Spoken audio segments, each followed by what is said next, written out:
거의 주일입니다. 효도에 대해서 설교하려고 하는데 참 이게 설교할 거리가 별로 없더라고요. 성경책에 보니까. 혹시 우리 가정에서 부모님 모시고 사시는 가정이 있습니까? 네, 뭐 따로 표시하지 않아도 계시겠죠. 부모님 모시고 사는 일이 즐겁습니까? 네. 옆에서 이영희 집사님이 막 꼬집어요. 그래서 그렇게 네.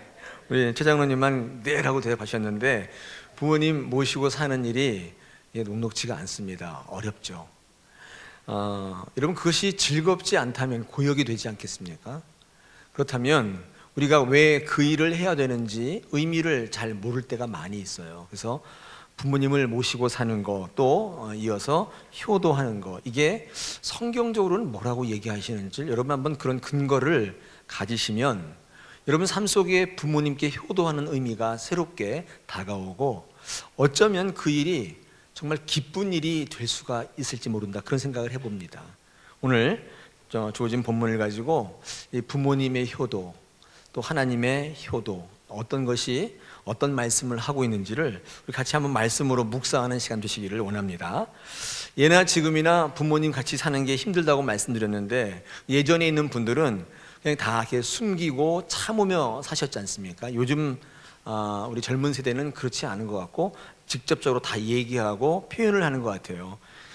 제가 일부 예배 때 한번 말씀드렸는데 이 며느리와 시어머니의 거짓말 베스트 5, 그죠? 며느리가 시어머니에게 하는 거짓말 베스트 5 1위, 어머님 벌써 가시게요? 며칠 더 계시다 가세요. 1위죠. 용돈 적게 드려 죄송해요. 다음에 많이 드릴게요. 2위. 거짓말 2위입니다. 어머니가 한 음식이 제일 맛있어요. 3위. 그 다음에 전화 드렸는데 안 계시던데요. 아가야 난 널 딸처럼 생각한단다. 1위입니다. 거짓말 1위. 2위는 생일상은 그냥 대충 먹자꾸나. 이거 2위입니다. 거짓말 2위. 그 다음에 3위가 내가 얼른 죽어야지. 3위. 네. 그 다음에 4위는 내가 며느리 땐 그보다 더한 것도 했다. 4위. 그 다음에 5위는 좀 더 자라, 아침은 내가 할 테니. 5위입니다. 더 주무시면 안 돼요. 네. 이거 뭐 우스갯소리긴 한데 이 시대의 세태를 잘 반영하는 그런 농담입니다.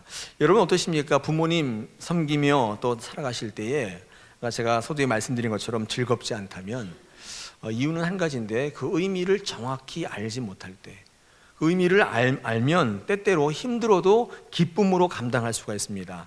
여러분 성경을 읽어보시면 부모님에 대한 효도를 가르치는 책입니다. 성경은 이 부모님의 효도에 대한 의미를 잔뜩 설명하고 있습니다. 왜냐하면 하나님을 우리 아버지라고 부르라고 성경은 우리에게 말씀하고 그 하나님을 또한 사랑하고 그 하나님을 섬기라고 우리에게 가르치고 있기 때문입니다. 여러분 그래서 하나님 사랑과 부모님 효도는 뗄래야 뗄 수 없는 관계에 있어요. 이렇게 얘기해 볼 수 있습니다. 부모님에게 효도를 잘하는 분은 하나님을 잘 섬겨요. 하나님을 잘 섬기는 이들은 보통 부모님에 대해서 공경의 바른 의미를 깨닫고 실천하는 분들이 많다는 거예요. 그러니까 하나님의 공경의 의미와 부모의 효도의 의미를 연결시키지 못하면 때때로 우리 삶 속에 부모님 공경이 어려울 때가 많이 있습니다. 물론 그래도 어려울 수가 있지만 의미를 좀 알고 있으면, 신앙과 연결되어 있으면 우리에게 힘을 주고 용기를 주더라는 거예요. 그래서 부모님을 우리의 권위로 세우신 것은 부모님 공경을 통해서 사실은 하나님 공경을 가르치시기 위한 거예요. 때문에 효도와 하나님 사랑은 별개의 것이 아니라 사실은 같은 거예요. 자, 그렇다면 성경은요 부모님 사랑과 하나님 사랑과 부모 형제에 대한 사랑을 어떻게 정의하고 있느냐? 요한 1서 4장 20절에 다음과 같이 이야기하고 있습니다. 누구든지 하나님을 사랑하노라 하고 그 형제를 미워하면 이는 거짓말하는 자니 보는 바 그 형제를 사랑하지 아니하는 자는 보지 못하는 바 하나님을 사랑할 수 없느니라. 무슨 말이죠? 보이는 부모 형제에 대한 사랑이 바로 보이지 않는 하나님 사랑에 대한 바로미터예요. 이게 부모를 공경하고 사랑하지 않는 사람들은 하나님 공경할 수 없다 그 말이에요. 이게 하나님의 생각이에요. 다시 말해서 하나님은 보이는 부모 형제를 사랑한 이들이 하나님을 사랑하시는 것으로 여겨주시겠다. 이건 굉장히 중요한 말인데 다시 한번 제가 말씀드리겠습니다. 보이는 부모 형제를 사랑하는 사람들을 하나님을 사랑하는 사람으로 여겨주시겠다. 이게 하나님의 사랑의 실체입니다. 제가 가끔씩 성도님들에게 묻거든요. 보이지 않는 하나님을 어떻게 사랑합니까? 효도합니까? 제가 물어요.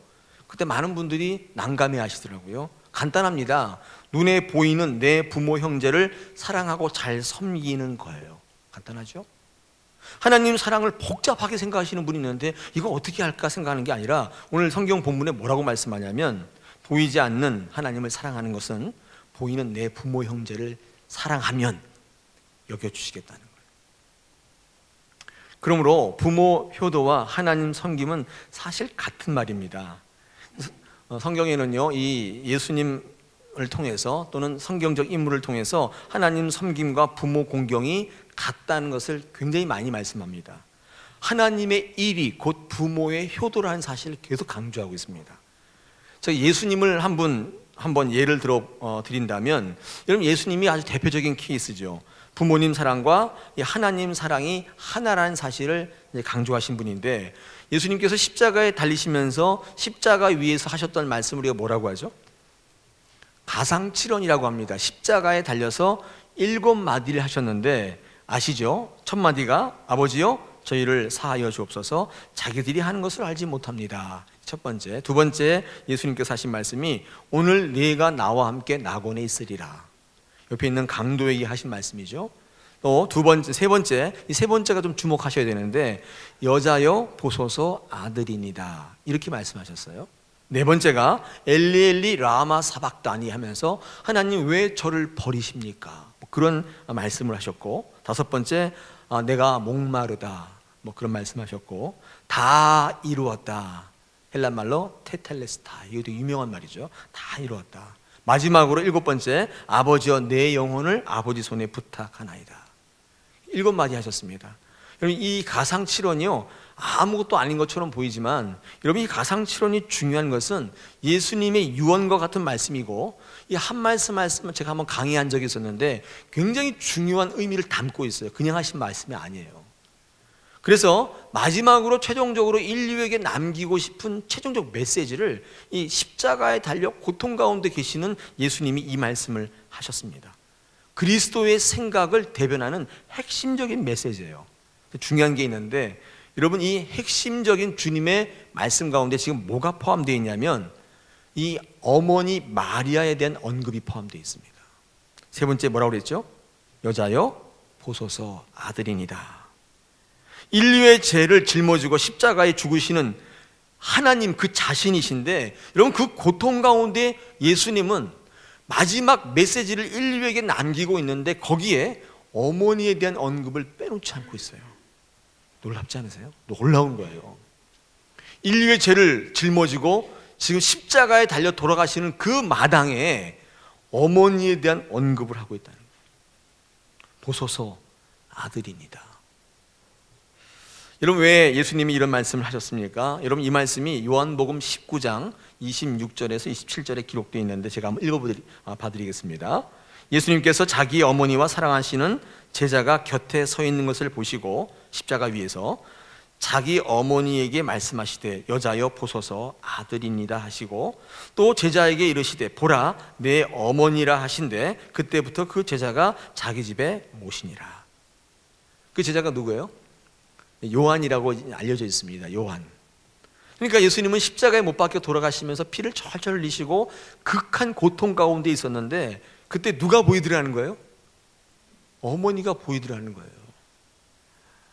근데 어머니 아버지고 내가 아파 죽겠는데 그냥 그런 거 없이 하실 수도 있는데 그 어머니를 옆에 있는 제자 요한에게 위탁하고 있습니다. 이 땅에 홀로 남겨질 어머니 마리아를 염려하는 거예요.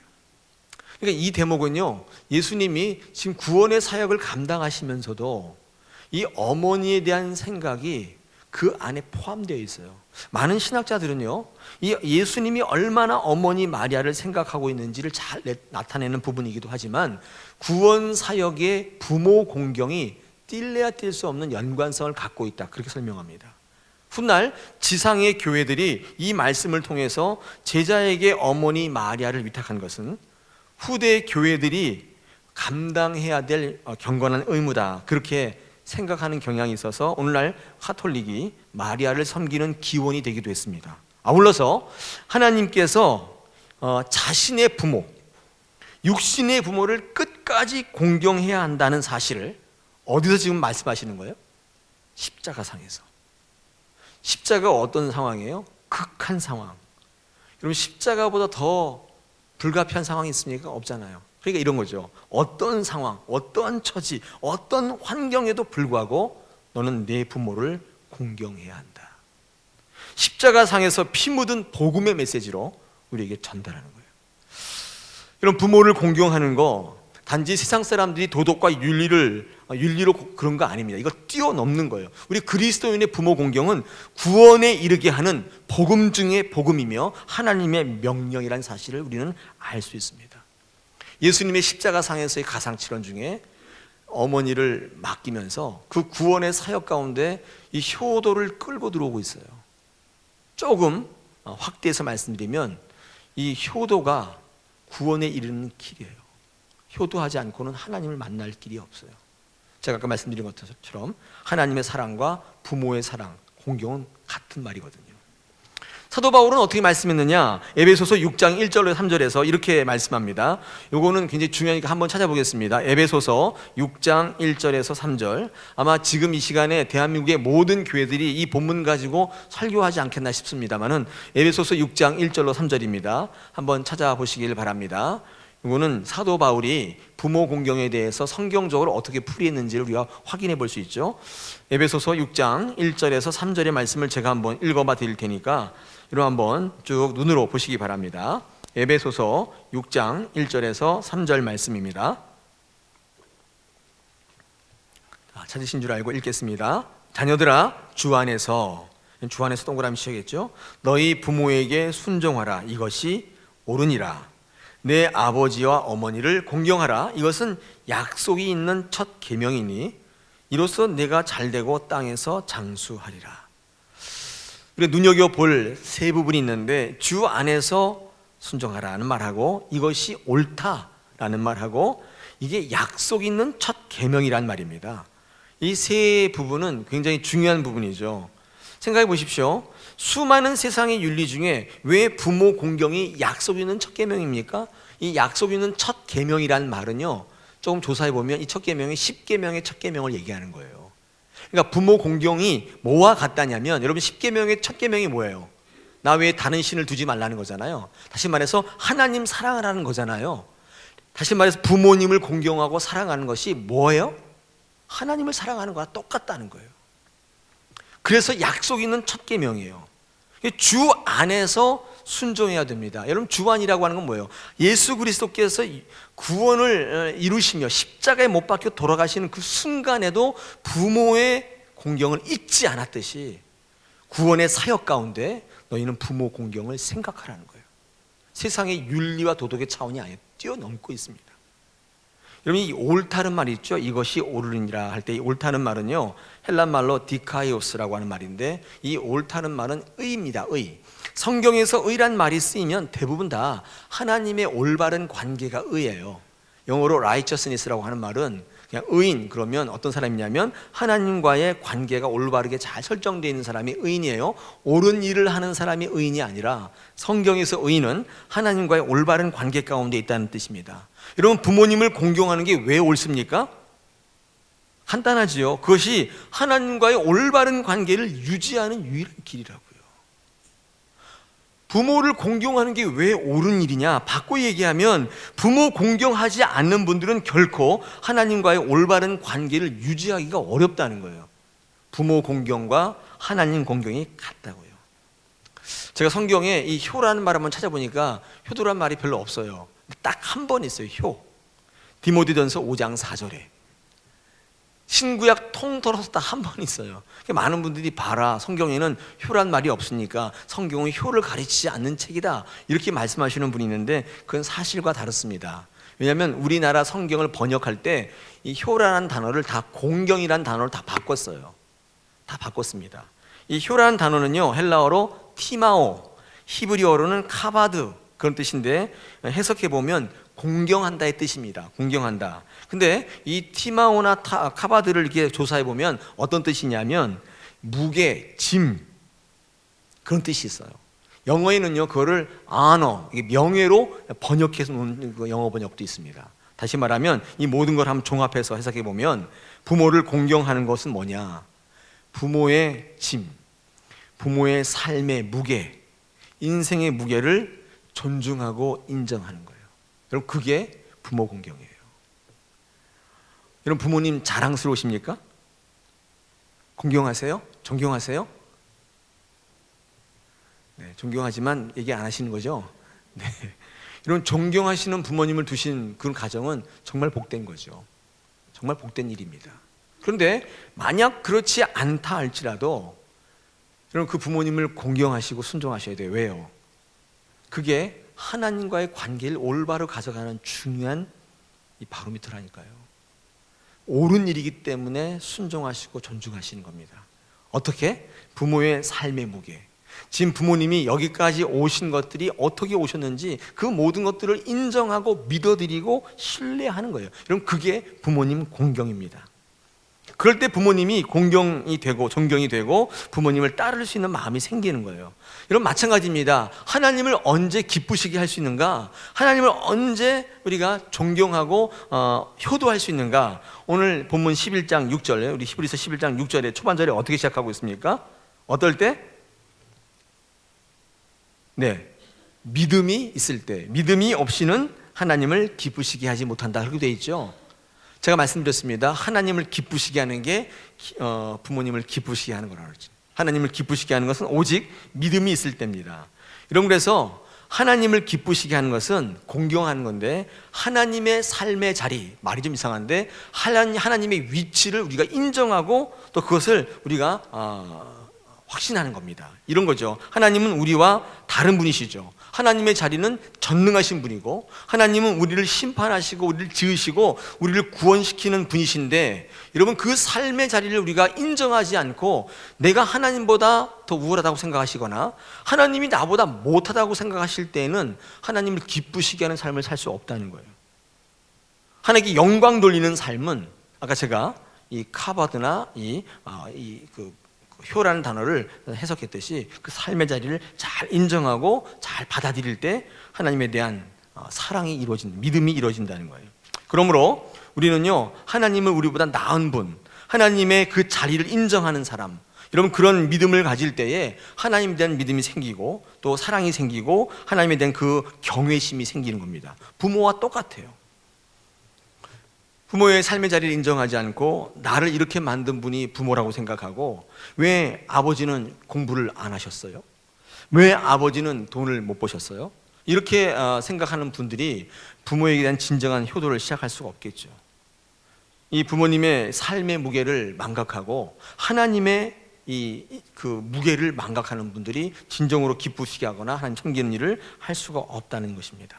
그럼 따라서 크리스찬들의 효도는요, 부모를 섬기는 차원을 넘어서서 내가 하나님을 믿는 그 믿음이 무엇인지, 진짜 그 무엇인지를 보여주는 증거가 되는 것입니다.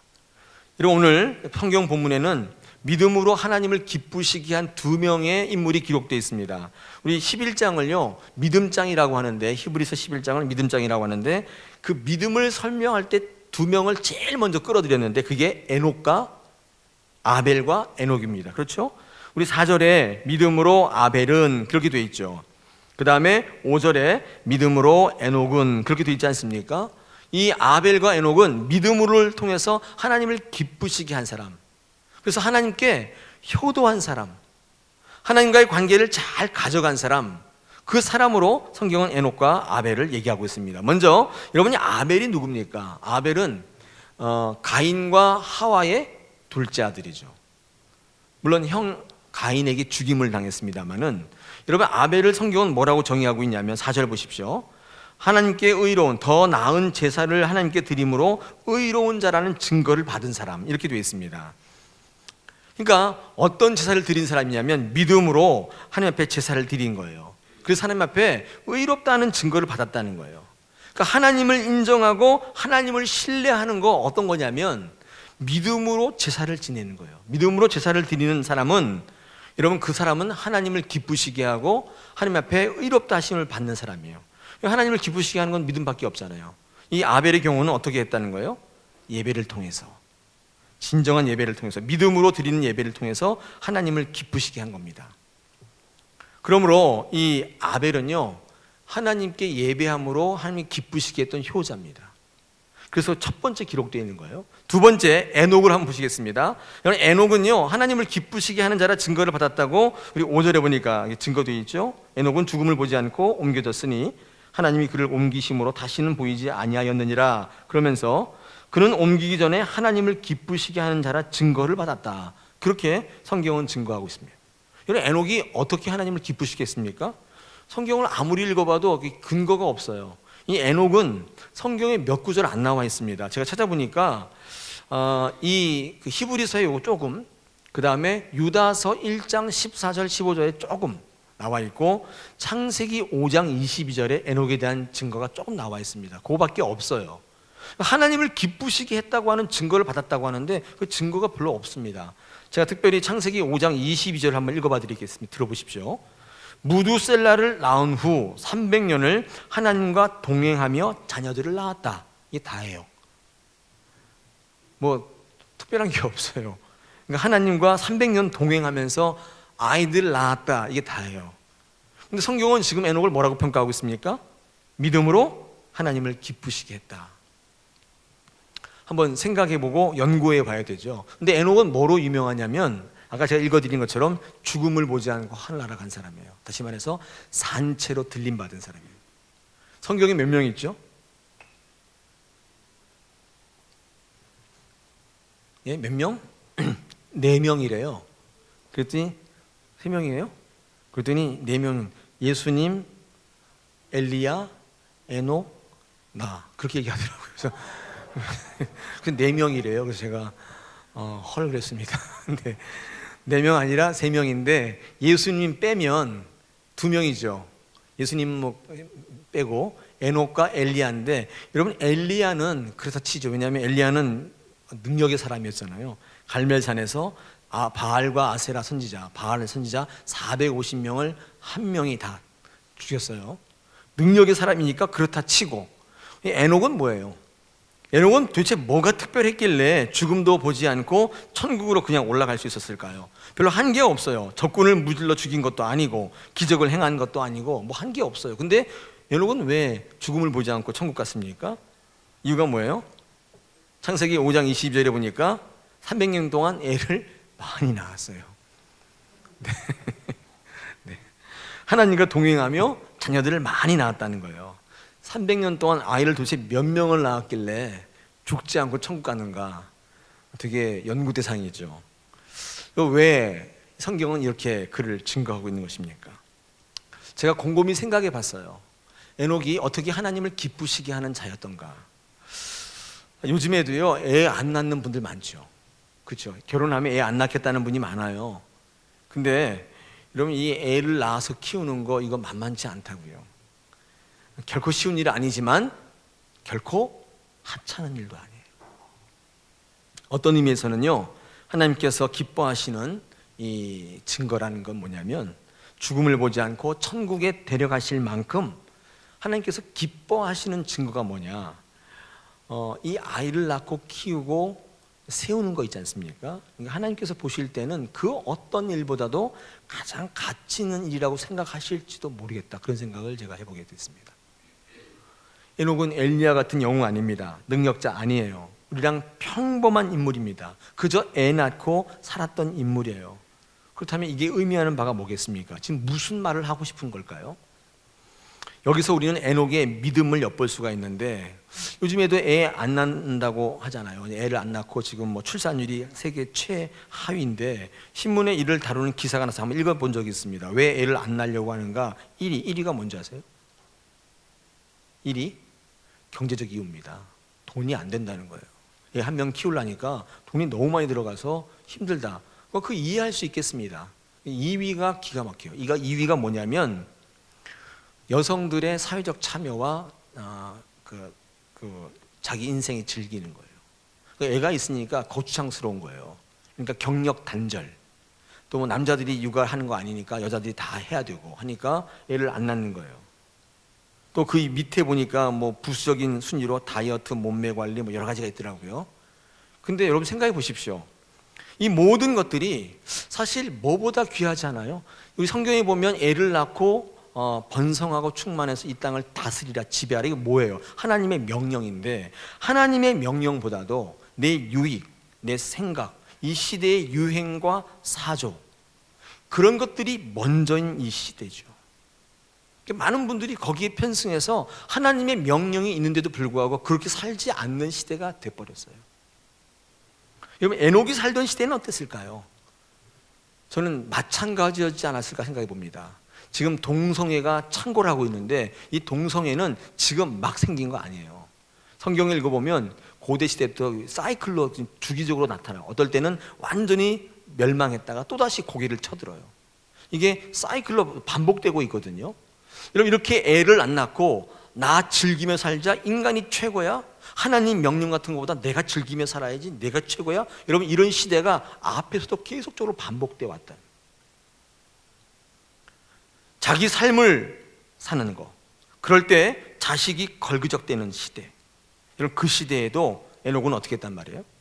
하나님 말씀을 믿고 약속을 믿고 부지런히 하나님 말씀대로 살았던 인물.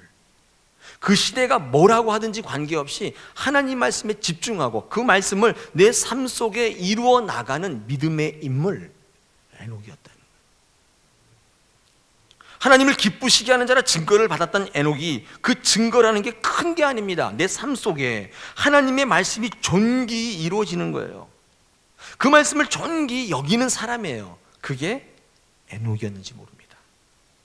그러니까 하나님에 대한 효도, 부모님에 대한 효도도 마찬가지로 삶 속에 작은 거 하나예요.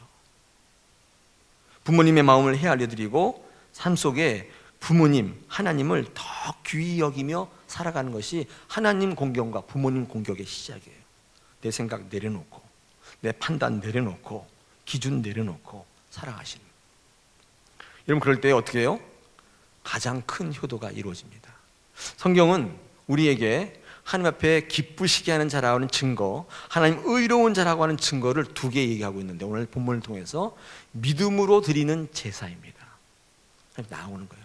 믿음으로 예배를 드리는 분은 하나님을 기쁘시게 하고 그 기쁘신 하나님의 뜻을 통해서 부모님의 공경으로, 효도로 이어져요. 이런 예배를 잘 드리시는 분은, 하나님의 의미를 아시는 분은 집에서 부모님 모실 때 조금 의미가 있습니다. 그 부모님을 보면서 하나님의 사랑을 볼 수만 있다면 의미가 있죠. 저도 이 말씀을 진작에 들었더라면 조금 더 덜 했을 텐데, 저희 집도 부모님 한 10몇 년을 같이 살았는데 지금은 같이 살고 있지는 않지만 그때 뭐 어렵죠.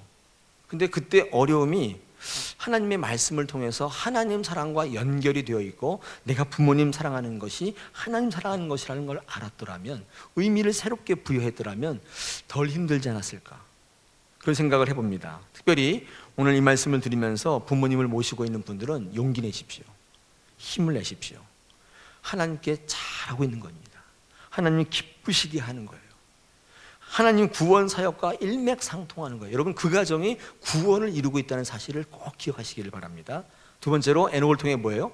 하나님의 가장 작은 말씀이라 할지라도 내 삶 속에 이루려고 노력하고 하나님의 말씀을 존귀히 여기는 사람.